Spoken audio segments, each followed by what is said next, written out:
Hello everyone, welcome to our new session of KCC tutorials. Students, today we are going to learn lesson of 5th standard English Bal Bharti book, lesson number 27, The Legend of Marathon. Marathon की दौड़ जो होती है उसके बारे में जो story है वो आज हम इस लेसन में पढ़ने वाले हैं। वीडियो स्टार्ट करने से पहले आपको एक रिक्वेस्ट है कि अगर आपको हमारे वीडियोस अच्छे लगते हो, आपको इसका फ़ायदा होता हो तो इसे ज़्यादा से ज़्यादा लाइक, शेयर और कमेंट करें और हमारे चैनल को सब्सक्राइब करें। तो चलिए शुरू करते हैं हमारा आज का lesson, the legend of marathon. The marathon is a sporting event. Marathon क्या है? ये एक स्पोर्टिंग इवेंट है, ये एक खेल का इवेंट है। It is a running race of about 42 kilometres. 42 kilometres की ये एक दौड़ है। ये एक खेल प्रतियोगिता है, स्पोर्टिंग इवेंट खेल प्रतियोगिता है और ये एक दौड़ है जो लगभग 42 किलोमीटर्स में किया जाता है। The word marathon also means a task और event that last a long time and requires a lot of effort and patience. Marathon का शब्द ये भी, मैराथन शब्द का अर्थ ये भी है कि एक टास्क मतलब एक कौन सा भी कार्य या ऐसी घटना जो बहुत लंबे समय तक चल सकती है and it requires a lot of effort and patience, और इसके लिए बहुत ही एफर्ट मतलब बहुत ही मेहनत करनी पड़ती है और बहुत ही पेशेंस मतलब धीरज रखना पड़ता है। ऐसी एक इवेंट है, ऐसी एक घटना है जो बहुत लंबे समय तक चलती है और इसके लिए बहुत मेहनत और धीरज की आवश्यकता होती है, effort and patience. The first marathon race was organized at the time of first Olympic Games which were held in the Greece. पहली मैराथन दौड़ जो थी वो कब आयोजित की गई थी? पहले ओलंपिक खेलों के समय आयोजित की गई थी जो ग्रीस में आयोजित किए गए थे, पहले Olympic games. The marathon was started in the memory of legendary Greek hero Pheidippides. ये जो मैराथन दौड़ है, ये जो मैराथन की दौड़ है वो किसकी याद में की गई है? मैराथन की ये जो शुरुआत है वो महान ग्रीक नायक फिडिपिड्स की याद में की गई थी, जिन्होंने एक मैसेज पहुंचाने के लिए अपना जीवन त्याग दिया। Who had carried an important message from the battle of Marathon to Athens. Battle of Marathon मतलब मैराथन का जो युद्ध चल रहा था उस युद्ध से एथेंस शहर तक एक मैसेज पहुंचाना था। ये मैसेज पहुंचाने के लिए, ये संदेश पहुंचाने के लिए उन्होंने एक दौड़ की थी। इस दौड़ की याद करते हुए ही ये मैराथन आयोजित किया जाता है। Given below is a story of famous run from Marathon to Athens. ये जो नीचे दी गई स्टोरी है, हमें ये जो लेसन दिया है ये इसी की स्टोरी है कि मैराथन से एथेंस तक उन्होंने ये जो प्रसिद्ध रन की है उसी की स्टोरी है। We do not know whether the story is historically accurate. हमें ये पता नहीं है कि ये स्टोरी ऐतिहासिक रूप से सच है या नहीं, सही है या नहीं, but it has inspired many generations of sportsman. लेकिन इसने कई पीढ़ियों को, खिलाड़ियों की कई पीढ़ियों को प्रेरित किया है। तो हमें भी ये स्टोरी पढ़नी है, लीजेंड ऑफ मैराथन, जिसमें फिडिपाइड्स की स्टोरी बताई गई है। About 2500 years ago, Persia was a mighty kingdom. करीब 2500 साल पहले पर्शिया एक बहुत ही बड़ा राज्य था। पर्शिया बहुत ही बड़ा किंगडम था। किंगडम यानी बहुत ही बड़ा राज्य था। तो the large army had landed in the bay near the town of Marathon. इसकी बहुत ही बड़ी आर्मी थी। आर्मी मतलब क्या? उनका जो सैन्य है वो बहुत ही बड़ा था। तो ये कहाँ पर थी? Near the town of marathon. Marathon नाम का एक शहर है, वहाँ पर ये आर्मी थी। Their target was Athens, a city state in a Greece. इनका एक टारगेट था कि इनका एक लक्ष्य था कि जो ग्रीस का जो शहर है, ग्रीस शहर का एक राज्य है एथेंस, उसे इन्हें लेना था।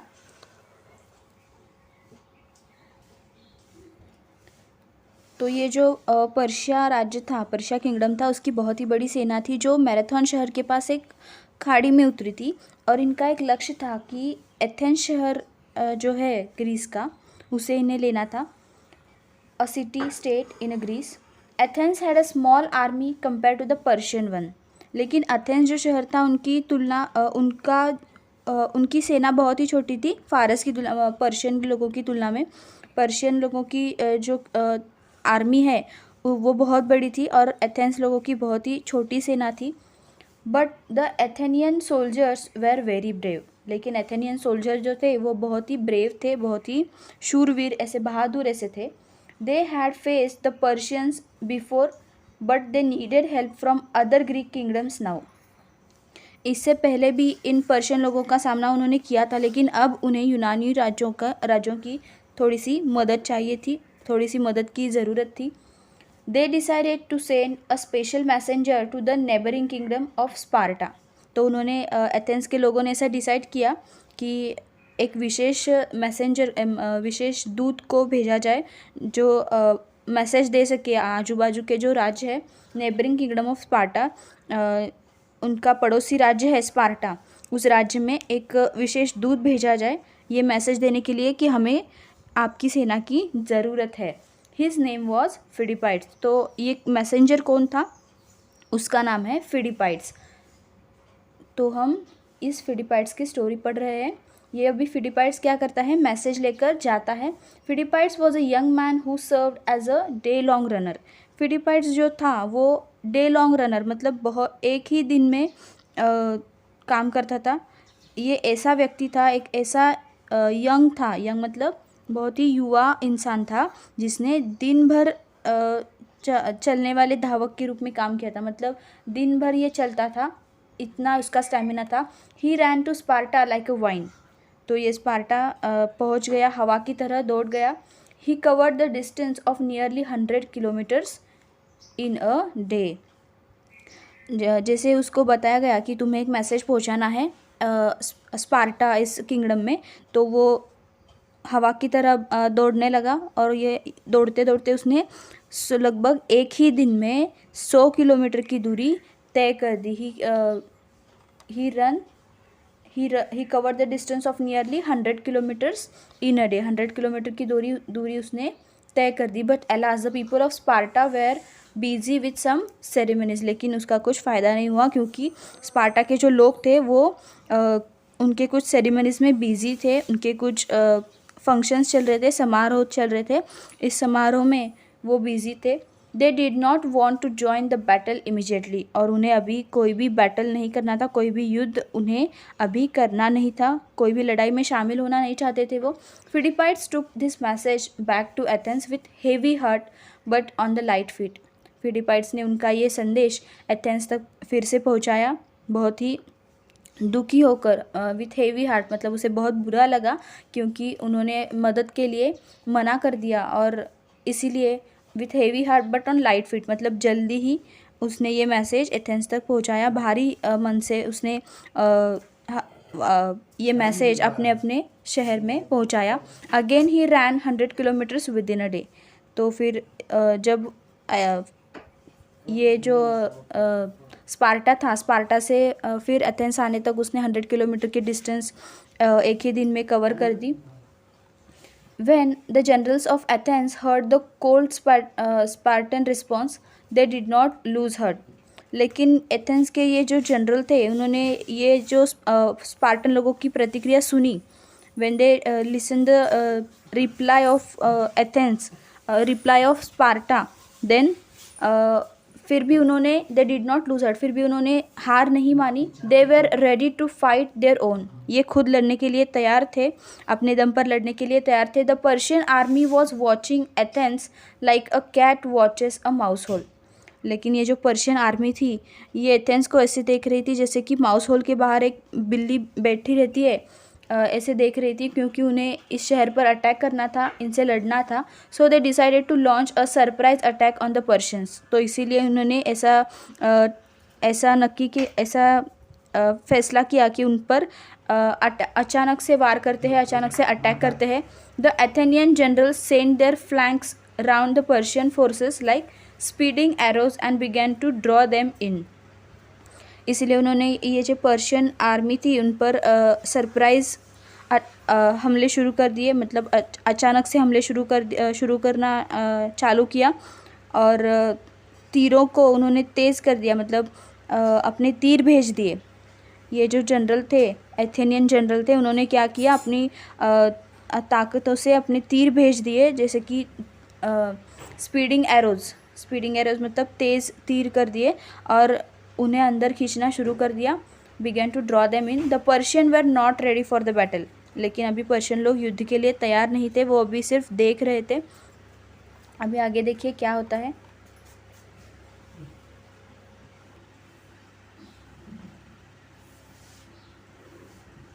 इवन सो दे वे स्किल्ड आर्चर्स।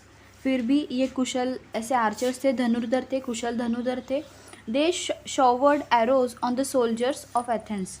उन्होंने भी एथेंस के सैनिकों पर तीर बरसाए। But the arrows simply fell off their helmets and strong armours. लेकिन ये जो एरो थे वो हेलमेट केवल उनके हेलमेट पर और मजबूत बाजुओं से गिर गए, strong armours. Also the Athenians knew their sea shore well. और एथेनियन लोगों को अपना जो सी शोर था, सी शोर मतलब क्या, समुद्र का किनारा, ये समुद्री किनारा उन्हें अच्छी तरह से पता था। The Persian were new to the terrain. लेकिन पर्शियन लोग जो उन पर अटैक करने के लिए आए थे, उनके लिए तो ये सब नया था, उन्हें ये पता नहीं था, इस इलाके में वो नए थे। Many of them where killed. उनमें से बहुत सारे लोग घायल हो गए, मारे गए। Many more injured. बहुत सारे लोग घायल हो गए और कुछ लोग मारे गए। Some of them were lost in the marshy areas. और कुछ लोग मार्शी एरियाज में खो भी गए। मार्शी एरियाज मतलब जहाँ बहुत कीचड़ का ऐसे पानी का भाग होता है, उसे मार्शी एरियाज कहते हैं। दलदली का जो एरिया होता है वहाँ पर बहुत सारे लोग लॉस्ट हो गए, मतलब घूम गए, खो गए। The brave Athenians drove back every single remaining Persian soldier back to their ships anchored in a bay. और ये जो एथेनियन थे, बहादुर ऐसे एथेनियन, इन्होंने क्या किया, हर एक ने बचे हुए पर्शियन सैनिक को वापस खाड़ी में भेज दिया, मतलब वो हार मान के जा रहे थे। The battle was over with in a few hours. कुछ ही घंटों में ये बैटल ख़त्म हो गया, ये लड़ाई ख़त्म हो गई। The battle was over but the Persian did not accept defeat. ये बैटल ख़त्म हो गया था लेकिन पर्शियन लोगों ने अभी तक हार नहीं मानी थी। They did not accept the defeat. इन्होंने हार नहीं मानी थी। They saw the entire army of Athens had rush to the sea shore. इन्होंने देखा कि पूरी जो एथेंस की आर्मी है वो सी शोर में मतलब समुद्र के किनारे में ऐसे भाग गई थी। पूरी सेना भाग गई समुद्र के किनारे। Living the city of Athens far behind. Athens के शहर को बहुत पीछे छोड़ते हुए ये एथेंस की पूरी सेना समुद्र के किनारे भाग गई थी। Only the aged people, women and children were left in the city. और सिर्फ कौन बचा था सिटी में, वृद्ध लोग। एजेड पीपल मतलब वृद्ध लोग, महिलाएं और बच्चे ही सिटी में, इस शहर में बचे हुए थे। और पूरी सेना और इनके लोग जो थे, एथेंस के ये सब समुद्र के किनारे भाग गए थे। The Persian now devised a new plan. तो अभी पर्शियन लोगों ने एक नई योजना बनाई। ये योजना क्या थी, देखिए। The sea route to the city of Athens was much shorter than the land route. ये जो सी रूट था, सी रूट मतलब समुद्री मार्ग था, वो बहुत ही शॉर्टर था दैन द लैंड रूट। भूमि मार्ग मतलब जो रोड साइड से जो रास्ता जाता है, इससे ये सी रूट बहुत ही छोटा था। तो ये अभी पर्शियन लोगों ने क्या आइडिया बनाई, क्या नया प्लान बनाया। The Persian decided to take the sea route and pounce upon the Athens from sea side. इन्होंने क्या योजना बनाई कि समुद्र के मार्ग से होकर समुद्र से मार्ग के होकर हम क्या करेंगे, एथेंस पर वार करेंगे। एथेंस पर हम अभी क्या करेंगे, वार करेंगे फ्रॉम द सी साइड। समुद्र के मार्ग से जाकर हम एथेंस पर वार कर देंगे। The Athenian army would take very long travel to back Athens on foot. ये जो एथेनियन आर्मी है, एथेंस की सेना है, अपने सब हथियारों के साथ अब उन्हें बहुत देर लगेगा। With their heavy armour and weapons. With their heavy armour और वेपन्स मतलब क्या, इनके जो भारी हथियार है, तो इन हथियारों के साथ एथेंस को पैदल यात्रा करने के लिए बहुत लंबा समय लगेगा। तो अब हम क्या करते हैं, सी रूट से जाकर उन पर अटैक करते हैं. Seeing the Persians the defenceless people in the city of Athens would think that the Athens had lost the battle.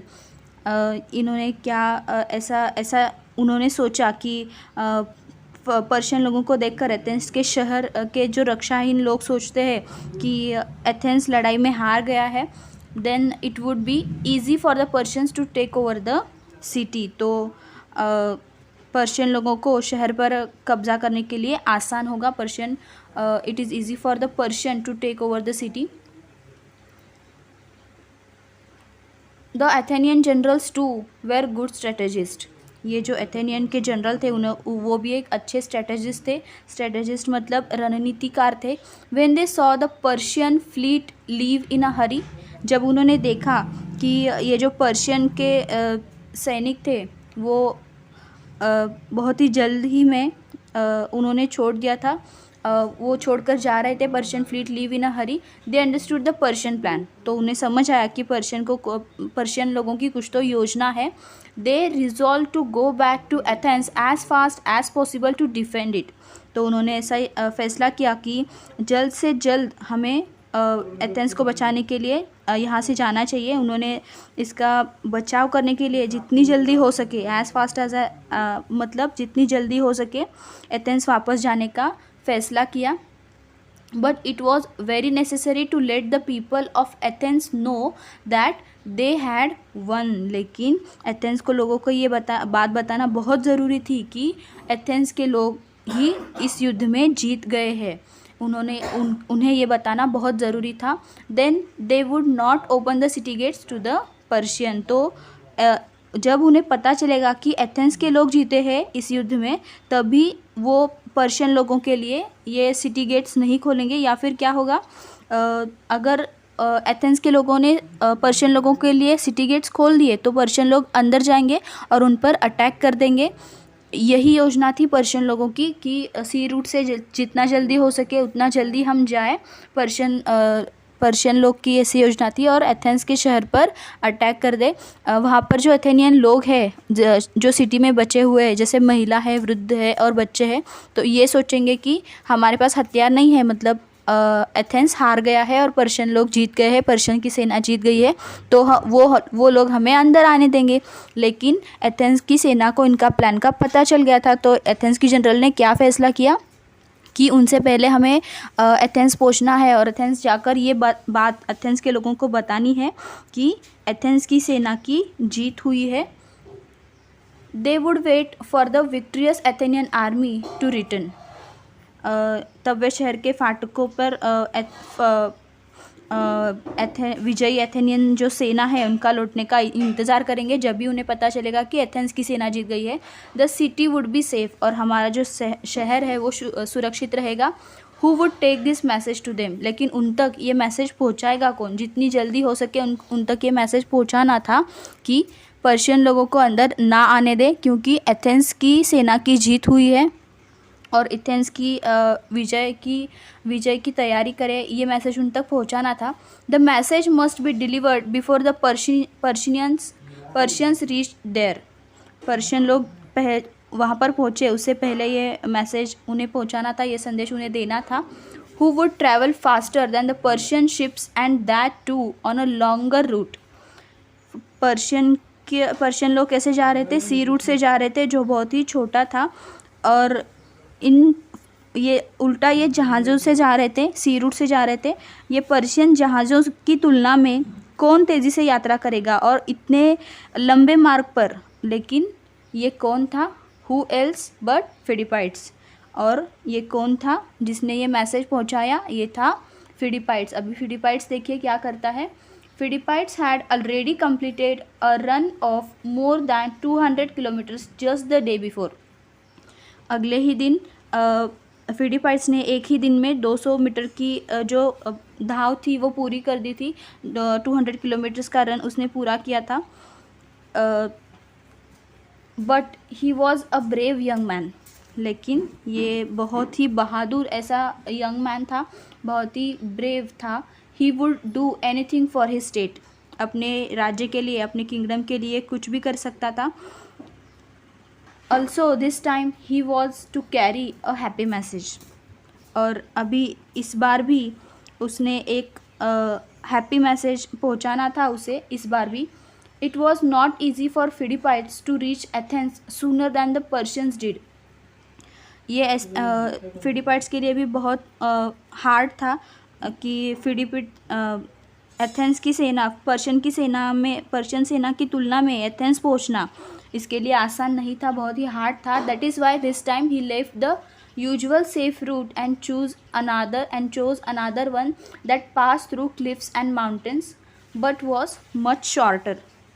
तो अभी उसने इस टाइम क्या किया, उसे जल्दी पहुंचना था, तो इसलिए इस बार उसने क्या किया, जो एक सेफ रोड है, जो जनरल कॉमन मतलब रोड है, सेफ रोड है, यूजुअल सेफ रूट जो है, मतलब जो सामान्य जब जो रूट जो वो हर बार यूज़ करते हैं और वो जो सुरक्षित है वो मार्ग छोड़ दिया और एक ऐसा मार्ग चुना जो चट्टानों से और पहाड़ों से होकर गुजरता था। ऐसा मार्ग उसने चुना, लेकिन ये जो मार्ग था वो बहुत ही शॉर्टर था जो उसके फ़ायदे का था। Philippides scaled the first steep cliff and picked up a speed. तो ये जो फिलिपाइट है वो क्या करता है, उसे तो ये मैसेज पहुंचाना है और वो भी पर्शियन सेना के पहले पहुंचाना था। इसलिए इसने क्या किया कि लॉन्ग रूट लेने की बजाय उसने शॉर्ट रूट ले लिया जो कि चट्टानों से और पहाड़ों से बना हुआ था। फिलिपाइट्स ने अभी क्या किया, पहली खड़ी चट्टान को उसकी ओर बढ़ा और उसने अपनी स्पीड बढ़ा दी। He had to run more than 40 kilometres. अभी उसको कितना दौड़ना था, 40 किलोमीटर और दौड़ना था। इट वॉज़ वेरी हॉट, और ये बहुत ही धूप का समय था, मतलब वेरी हॉट, मतलब बहुत ही गर्मी थी। ही बिगैन टू परस्पायर, और ये तड़पने लगा। परस्पायर मतलब क्या, तड़पना। There were some shady olive trees.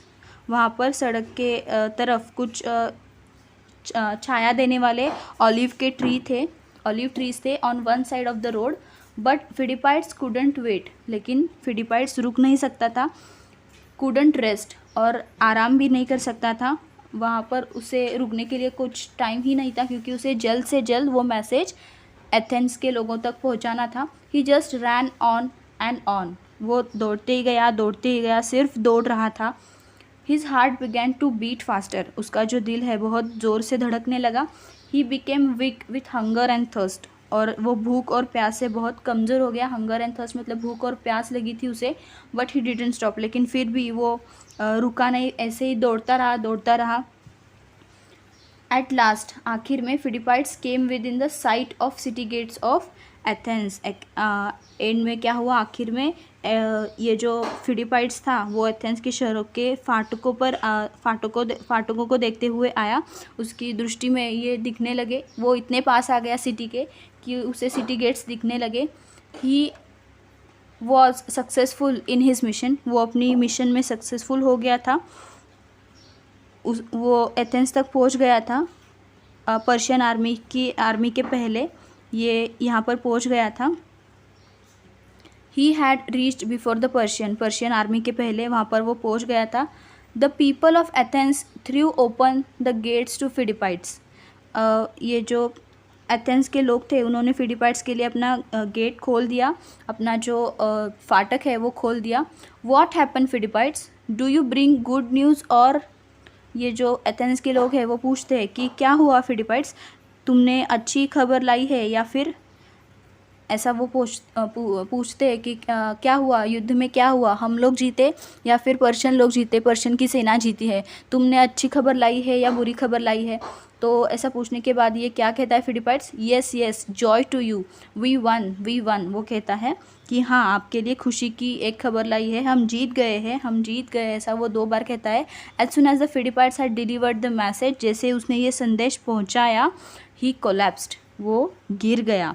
He collapsed, वो गिर गया। And never to rise again, फिर कभी ना उठने के लिए ये गिर पड़ा। He had laid down his life in the service of Athens. Athens की सेवा में उसने अपना जीवन त्याग दिया, अपना पूरा जीवन लगा दिया। The story of Pheidippides has inspired the people of Greece for many centuries. ये जो फिडिपाइड्स की स्टोरी है वो एथेंस के लोगों को बहुत ही इंस्पायर करती है। जैसे उसने ये मैसेज पहुंचाया कि हम लोग जीत गए हैं, तो वो वहाँ पर गिर गया और उसने अपना जीवन त्याग दिया, एथेंस की सेवा में अपना पूरा जीवन लगा दिया। फिडिपाइड्स की ये जो कहानी है वो कई शताब्दियों तक एथेंस ग्रीस के लोगों को उसने इस स्टोरी ने प्रेरित किया है। His historic run from Marathon to Athens became a legend. Marathon से एथेंस तक उसका ये जो हिस्टोरिकल रन था, मतलब ऐतिहासिक ऐसी दौड़ थी, ये एक आदर्श बनकर रह गई है। It became a legend when the Olympic games were started in Greece. जब ग्रीस में ओलंपिक खेलों की शुरुआत हो गई थी, this legendary event was commemorated in the form of sporting event the marathon. जब इसकी शुरुआत हो गई थी तब मैराथन के रूप में इसे याद किया जाता है। इस महान आयोजन के खेल में मैराथन के रूप में इसे याद किया गया। Today marathons are arrange in many countries. बहुत सारे देशों में आज मैराथन की अरेंजमेंट होती है, मैराथन दौड़ अरेंज की जाती है। When you see one or when you are old enough to take part in one, remember the first marathon runner. जब भी आप मैराथन दौड़ेंगे या फिर मैराथन में पार्ट लेंगे, मैराथन में हिस्सा लेंगे, तो इस मैराथन की दौड़ को ज़रूर याद करें और मैराथन रनर को मतलब फिडिपाइड्स को ज़रूर याद करें। बहुत ही इंस्पायरिंग स्टोरी है मैराथन के इस रन की और एथेंस के इस रनर की, जिसका नाम है फिडिपाइड्स, जिसने एक मैसेज पहुंचाने के लिए इतनी सारी मेहनत की, अपना जीवन त्याग दिया। तो इस हिस्टोरिक रन की याद में मैराथन दौड़ आज भी की जाती है। तो इस तरह ये लेसन यहाँ पर ख़त्म होता है। इसके वर्ड मीनिंग्स अभी हम देखेंगे।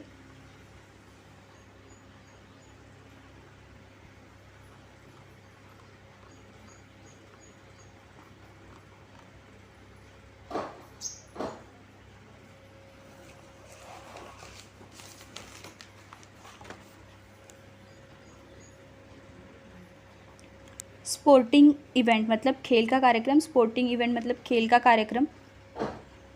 रनिंग रेस मतलब दौड़ की प्रतियोगिता।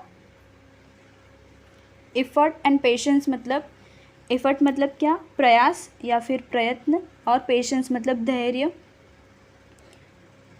लीजेंडरी मतलब प्रसिद्ध। कैरिड मतलब वहाँ पर उसने ये मैसेज पहुँचाया, मैसेज लेकर जाना। बैटल यानी युद्ध। फेमस यानी प्रसिद्ध। हिस्टोरिकली एक्यूरेट मतलब ऐतिहासिक रूप से सही। इंस्पायर्ड मतलब प्रेरित किया। जनरेशन्स ऑफ स्पोर्ट्समैन मतलब खिलाड़ियों की पीढ़ियाँ। माइटी मतलब बहुत बड़ा, शक्तिशाली राज्य, माइटी किंगडम शक्तिशाली राज्य। आर्मी मतलब सेना। लैंडेड मतलब वहाँ पर लैंड हो गई थी, मतलब वहाँ पर खड़ी थी। बे का मतलब है खाड़ी, समुद्र के किनारे जो रहती है खाड़ी। टारगेट मतलब लक्ष्य। ब्रेव मतलब शूर। फेस्ड मतलब सामना किया। नेबरिंग मतलब पड़ोसी। यंग मैन मतलब बहुत ही यंग मैन मतलब जवान इंसान था। बिजी मतलब बहुत ही बिजी था, काम में व्यस्त था। सेरेमनीज मतलब फंक्शंस। बिजी मतलब व्यस्त, सेरेमनीज मतलब फंक्शंस। इमीडिएटली मतलब हाथों हाथ। हेवी हार्ट मतलब भारी मन से। रिस्पॉन्स मतलब प्रतिक्रिया। लूज हार्ट मतलब हार मान लेना। टू फाइट मतलब लड़ना। माउस होल मतलब जहाँ पर माउस रहता है उसे माउस होल कहते हैं। सरप्राइज अटैक मतलब अचानक से हमला कर देना। फ्लैंक्स मतलब फ्लैंक्स।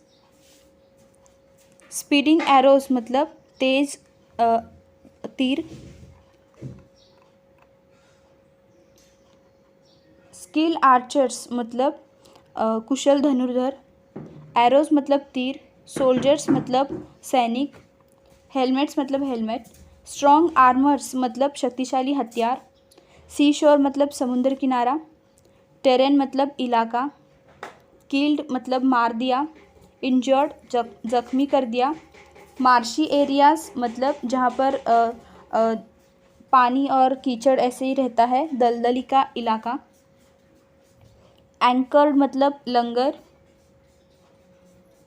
डिफीट मतलब हार मान लेना, हार मानने वाला, रश्ड मतलब दौड़ गए, वो पहुंच गए, एजेड पीपल मतलब बूढ़े आदमी, वृद्ध लोग, डिवाइज्ड मतलब तैयार, सी रूट समुद्री मार्ग,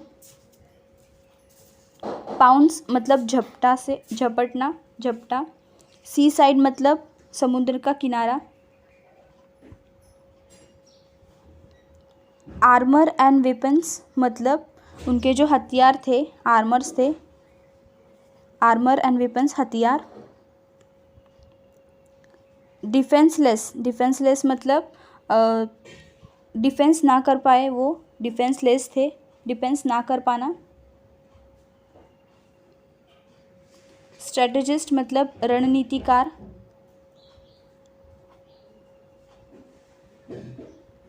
फ्लीट मतलब नौका समुदाय, वहाँ पर वो जो उनकी नौका थी वो नौका का समुदाय, हरी मतलब बहुत जल्दी से, जल्दी करना, नेसेसरी मतलब आवश्यक, वन जीत जाना, विक्ट्रियस विजयी, हैप्पी मैसेज मतलब खुश खबर, क्लिफ्स एंड माउंटेन्स चट्टान और पर्वत, स्केल्ड मतलब बढ़ाया, स्टिप क्लिफ मतलब खड़ी चट्टान, परस्पायर मतलब निकालना, पसीना निकालना, शेडी ऑलिव ट्रीज मतलब जो घास छाँव दे सके ऐसे ट्रीज थे, ऑलिव के ट्रीज थे, जैतून के पेड़ थे, बीट फास्टर मतलब तेज़ी से धड़कना, हंगर एंड थर्स्ट मतलब भूख और प्यास, साइट मतलब दृष्टि, सिटी गेट्स मतलब शहर के द्वार, मिशन मतलब ध्येय, थ्रू मतलब फेंकना, ओपन करना, थ्रू ओपन मतलब सिटी के गेट्स जो थे उन्होंने ओपन कर दिए, जॉय मतलब खुशी, कोलैप्स्ड मतलब गिर गया, राइज मतलब उठना, लेट डाउन का मतलब है वो नीचे ज़मीन पर गिर गया या फिर उसने अपना पूरा जीवन लेट डाउन कर दिया मतलब त्याग दिया, इंस्पायर्ड प्रेरित करना, सेंचुरीज मतलब सदियाँ, हिस्टोरिक ऐतिहासिक, लीजेंड मतलब प्रसिद्ध व्यक्ति, कमोमरेटेड का मतलब है कि उसने अपना पूरा जीवन कमोरेट कर दिया, मतलब कमोमरेटेड का मतलब है कि ये एक ऐसी स्टोरी है जो बहुत सारे सदियों को याद रहेगी। तो इस तरह से ये लेसन यहाँ पर ख़त्म होता है।